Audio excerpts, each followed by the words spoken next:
At the end of the specified clearing period, check to make sure your wine is brilliantly clear. The best way to do this is to use your clean, sanitized wine thief to pull a glass full of wine from the carboy. Take the glass into a darkened, but not completely dark, room and shine the beam of a flashlight through it. Don't look into the flashlight because all you'll see is little spots in front of your eyes. Instead, look at the beam of light passing through the wine. You shouldn't actually be able to see the beam itself if the wine is truly clear. If you do see the flashlight beam, that means tiny particles in the wine are reflecting light as it passes through the wine, scattering them and making the beam visible, kind of like dust motes in a sunny room. If your wine is clear, you can proceed to bottling. If it isn't, whatever else you do, don't bottle it. Cloudy wine doesn't magically improve in the bottle, and eventually it'll throw sediment and may change in flavor or aroma over time. Patience and time are the two best antidotes for a cloudy wine. You're going to need 30 bottles and 30 corks to finish your wine. Now, you don't have to buy new bottles, but if you're going to recycle old bottles, they need a thorough cleaning. Soak them overnight in a winemaking detergent, and get a good brush to scrub all the goo out. After that, you're going to need to rinse them. If you have a sink-mounted sprayer, that makes it a lot more convenient.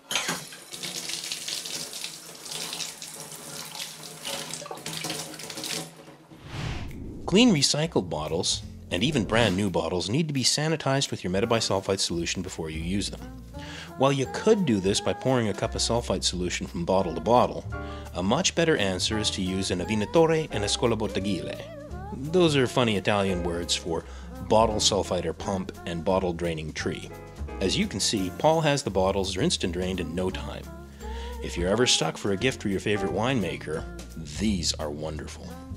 While some folks use hand corkers, which rely on brute power to force corks into a bottleneck, a real treat is an Italian or Portuguese floor corker. These babies make corking as easy as pie, with their self-adjusting bottle platforms and great mechanical advantage. Many shops will loan or rent floor corkers out for a nominal fee. Another helpful tool is a bottling wand, an acrylic rod that attaches to the end of the siphon hose with a little needle valve on the end. It'll allow you to fill the bottles just by dipping the wand into the bottom of the bottle, and it reduces splashes and dripping. They're not expensive, and they really beat using a hose clamp or your thumb to control the flow of wine into the bottles. Clean and sanitize your siphon rod, hose, and siphon filler. Rinse well. Now, if you're concerned about disturbing the sediment in the bottom of the carboy while you're bottling, you can clean and sanitize a primary fermenter, or even another carboy, rack the wine into it, and bottle from there. Siphon your wine into bottles. Make sure to leave 2 finger widths of space between the bottom of the cork and the level of the wine in each bottle. If you don't leave enough space, the cork might come popping back out. Too much space and the air in the bottle could oxidize the wine.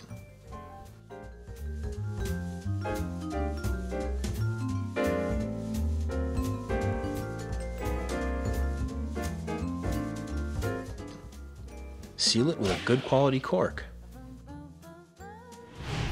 Leave the bottles upright for 3 days before laying them down on their sides for aging. This allows the corks to seal completely. Store the bottles in a dark, cool, temperature-stable place.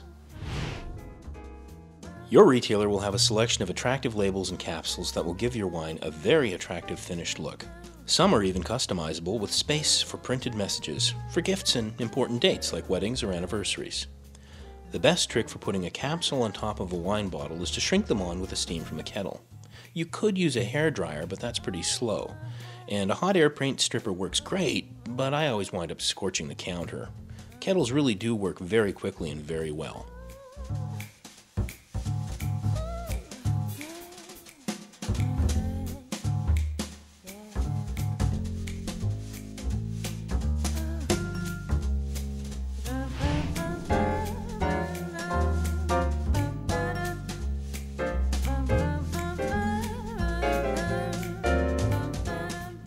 And that's it. You're officially a winemaker.